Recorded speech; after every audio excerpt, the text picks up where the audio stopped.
Hôm nay Diệp sẽ cùng mọi người khám phá hai dòng nước hoa nổi tiếng đến từ nhà Prada, Paradoxe và Infusion. Infusion này là một cái dòng mà nó có nhiều cái hương lắm mọi người, và cái hương Diệp chọn đó chính là Rose. Ok, trước khi mà bắt đầu review về hai cái em này thì Diệp xin phép là mình sẽ xịt một phát trước lên tay để mình có cảm hứng để bắt đầu câu chuyện của ngày hôm nay nha. Bên tay trái Diệp đã xịt Paradoxe và bên tay phải Diệp đã xịt cái dòng Infusion này rồi. Hai cái mùi nó đánh lộn trước mặt của Diệp. Nhưng mà không sao. Yoshi. Đầu tiên thì Diệp sẽ nói về từng cái nốt hương của hai cái em này, sau đó là đánh giá riêng rồi lại đánh giá chung để cho mọi người có một cái nhìn tổng quan nhất.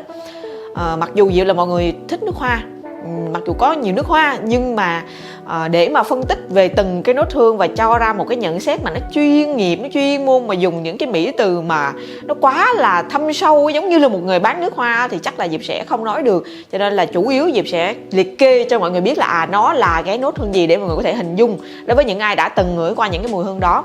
Sau đó thì mọi người Diệp sẽ nói về những cái cảm nhận riêng của bản thân trong suốt cái quá trình mà Diệp sử dụng hai cái em này, và Diệp nghĩ đó là cái gì mà mọi người cần. Rất là nhiều người sẽ cần một cái đánh giá chân thật và gọi là không có hoa mỹ để mà một cái người bình thường cũng có thể tưởng tượng ra được cái mùi nước hoa của nó là cái mùi gì. Ok, bây giờ Diệp sẽ đến với em Paradoxe nha. Đây là cái em nước hoa quá là nổi tiếng rồi, Diệp nghĩ là ai cũng biết đến nó, cho dù là mọi người đã dùng qua hay chưa dùng qua thì đều đã nghe hoặc là xem review của nó ở đâu đó rồi. Và có thể dùng một cái từ cho cái em này đó chính là hơi bị đại trà, tại vì rất là nhiều người đang sử dụng nó. Và hôm đó Diệp đến pop up thì chủ yếu là Diệp cũng tò mò là quá nhiều người khen thì không biết cái hương của nó đặc biệt đến như thế nào mà lại có nhiều người nhắc về nó như vậy. Thì đến đó và Diệp được ngửi cái mùi hương đầu tiên thoáng qua lỗ mũi của mình là Diệp có một cái suy nghĩ: ủa, chỉ có vậy thôi hả? Có nhiều đó thôi hả? Tức là nó do là bản thân của mình quá là chờ đợi hay sao đó Diệp cũng không biết, nhưng mà khi đến đó ngửi cái mùi hương đó thì Diệp lại nghĩ là ủa nó có gì đặc biệt đâu, thì nó cũng giống như những cái mùi nước hoa mà mình đã ngửi qua thôi, nó không có cái điểm gì đặc biệt hết. Thế nhưng khi mà tập trung lại để mà mình ngửi nó xong rồi lại ngửi nhiều cái mùi hương khác ở đó nữa thì Diệp mới nhận ra là nó có cái sự đặc biệt riêng của nó. Và nó có tổng cộng 3 size 30ml, 50ml và 100ml. Thì cái lọ này là Diệp mua chỉ có 50ml thôi. Một trong những cái điều nữa mà làm mình ấn tượng đó chính là cái hương đầu tiên.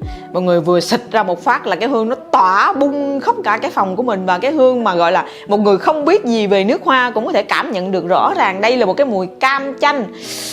Đối với một số người thì có thể đây là có một vài cái loại nước hoa mà nó chứa mùi cam chanh nhưng mà xịt ra nó cảm giác rất là nồng mọi người. Nhưng mà đối với cái em này thì Diệp thấy khá là mát mẻ. Mặc dù là cam chanh rồi có cả quả lê ở trong đó nữa thì là một cái tổ hợp nó là đậm chất của cam chanh luôn, bergamot. Thì Diệp cảm nhận được với bản thân của mình thì một cái mùi này nó không quá đậm, và Diệp nghĩ là mình vẫn có thể sử dụng được vào mùa hè bình thường. Nó không phải là một cái mùi nước hoa gì là quá nồng so với suy nghĩ, so với cái định kiến của Diệp trước giờ về cái em này. Tự tin, năng lượng, sảng khoái, và Diệp hình dung trong đầu Diệp một cô gái phải nói là rất là năng lượng, nói nhiều, tích cực, hoạt bát. Chính là cái hình ảnh đó. Sau khi mà nó bay bớt cái mùi hương đầu đi rồi,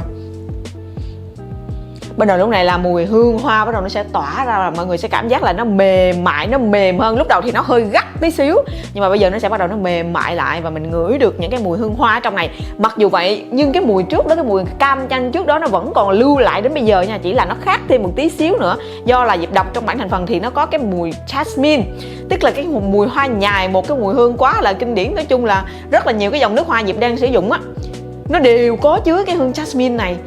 Và em nói thật với mọi người là mọi người nhớ, em nghĩ là mọi người sẽ biết cái dòng Gucci Plum là nó chuyên về nhài luôn. Nhưng cái nhài đó, cái mùi nước hoa Plum em còn định làm riêng một cái video về nó, tại vì cái mùi đó Diệp thật sự Diệp không thẩm được. Thế là mình không có thích cái mùi đó một tí xíu nào. Và từ cái hương đó cũng là một trong những cái chai nước hoa về nhài đầu tiên mà Diệp sử dụng trong cuộc đời của mình. Thì sau khi sử dụng cái chai Gucci Plum đó xong là mình bị sợ nhài luôn, mình bị sợ hoa luôn. Cho nên là Diệp nghĩ là mình sẽ không mua mấy cái nước hoa mà có chứa cái hương nhài đâu. Mà cứ thể nhắc tới nhài, hoa trắng là mình sẽ tưởng tượng tới hình ảnh một cô gái nữ tính, đầm thắm, quyến rũ. Và đây là một trong những cái dòng nước hoa mà nó ngọt thì thôi luôn. Cho nên ai mà không thích mấy cái mùi ngọt thì chắc là cũng sẽ không có thích em này lắm ha. Và sau cùng thì em này sẽ để lại trên da của mọi người một cái tầng hương bao gồm xạ hương, hổ phách, vanilla. Chỉ cần nghe tới mấy cái hương này thôi thì mọi người sẽ tưởng tượng được là nó sẽ mang cái tính chất là ấm áp, nồng thấm, gần gũi. Và Diệp thường là Diệp ngoảnh lại Diệp nhìn những cái chai nước hoa mà Diệp đang sử dụng hiện tại mọi người, thì đa số là nó đều có cái pace như vậy luôn á. Và bây giờ Diệp mới nhận ra là thì ra là mình thích những cái hương cuối như vậy. Nó để lại trên da của mọi người một cái cảm giác nó không có bị mờ nhạt, mà nó ấm áp, mà nó gần gũi. Tức là Diệp rất là thích cái cảm giác mà ôm một cái người mà gọi là hít một cái mùi mà nó ấm nồng, một cái mùi nó da diết. Và một trong những cái điều Diệp rất là bất ngờ về em này, mặc dù cũng đã có lường tính trước, tại vì Diệp đã nghe rất là nhiều người ta review về cái vấn đề này rồi, nhưng mà Diệp vẫn rất bất ngờ về cái độ giữ hương của nó ở trên da mình. Tại vì ngày hôm đó Diệp nhớ là buổi trưa hôm đó Diệp xịt để Diệp quay video rồi các kiểu đó, thì Diệp xịt cái hương này lên tai 12 giờ trưa. Và ngày hôm đó Diệp đi làm, Diệp đi học, rồi Diệp về đến nhà và chuẩn bị tắm đi ngủ là 12 giờ đêm.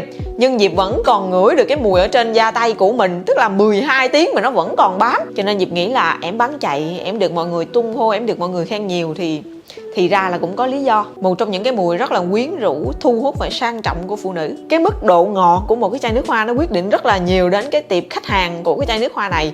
Cho nên là Diệp nghĩ ai mà thích mùi ngọt thì sẽ thích em này rất nhiều, còn ai mà đã không thích ngọt rồi thì cũng sẽ ghét em này rất nhiều. Ok, và bây giờ mình sẽ đến với chai nước hoa thứ hai. Câu chuyện là hôm đó Diệp đến Pop Up là để mua cái em Paradox chứ không phải để mua cái em này, và Diệp hoàn toàn không biết đến cái sự tồn tại của cái em này luôn.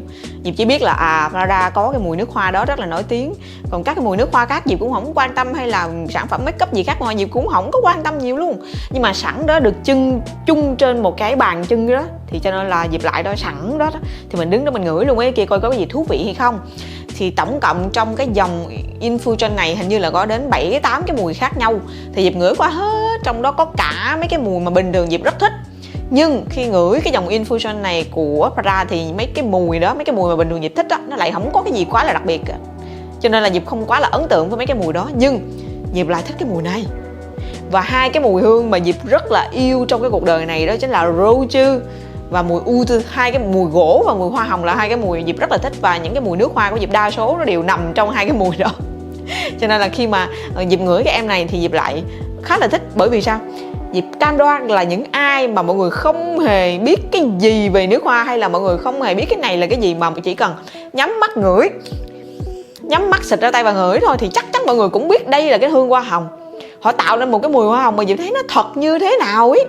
Nó rất là chân thật và nó rất là tươi mát. Xịt ra một phát là Diệp cảm giác bao nhiêu cái sự mệt mỏi phiền toái là nó bay hết đi. Một cái mùi nó rất là tươi và là một cái mùi nó rất là tỏa sáng. Nó giúp cho mình có một cái cảm giác là mình được thanh lọc cơ thể luôn ấy. Và đây là một cái mùi nữ tính, nhưng mà nữ tính ở đây là một người phụ nữ trưởng thành, một người phụ nữ thành thục và là một cái người phụ nữ có nội dung, chứ không phải là một cô gái ngây thơ 18-19 tuổi. Và cái tinh chất hoa hồng được sử dụng trong cái chai nước hoa này đó chính là hoa hồng Thổ Nhĩ Kỳ. Đây là một cái mùi rất là quen thuộc và gọi là khá là nhiều người biết đến rồi, đúng không? Bên cạnh đó thì còn có Carbonum là một trong những cái mùi mà nó giúp cho cái hương nước hoa của mọi người nó nhẹ nhàng, nó thanh thoát và nó bay bổng hơn, nó tươi mát hơn. Thì Diệp tưởng tượng là khi mà xịt ra một phát là mình có cái cảm giác giống như là một buổi sáng mình thức dậy trong một cái căn phòng có một cái cửa sổ, và mình nhìn ra cửa sổ thì ở ngoài đó đang là một cái khu vườn xanh tươm tứa và là một cái khu vườn mát rượi. Những cái bụi cỏ thì đầy sương nó bám ở trên đó. Bên cạnh đó là có một vài những cái bụi hoa hồng đang nở rộ tươi mát. Bên cạnh đó thì nó còn có cả Neroli và Mandarin. Trời ơi, Diệp có nước hoa Tom Ford, một cái dòng nước hoa Tom Ford mà nó có cái tên là Neroli, và một cái dòng nước hoa Tom Ford nó có cái tên là Mandarin luôn. Tức là Diệp có hai cái mùi riêng biệt, chuyên sâu về hai cái mùi đó.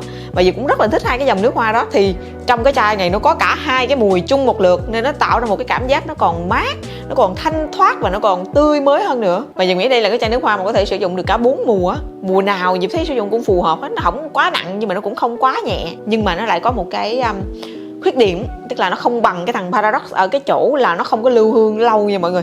Mọi người phải ở rất là gần thì mọi người mới nghe được cái mùi thoang thoảng sạch sẽ tươi mới đó. Còn nếu như mà mình ở quá xa thì cái mùi này nó không có tới đó được.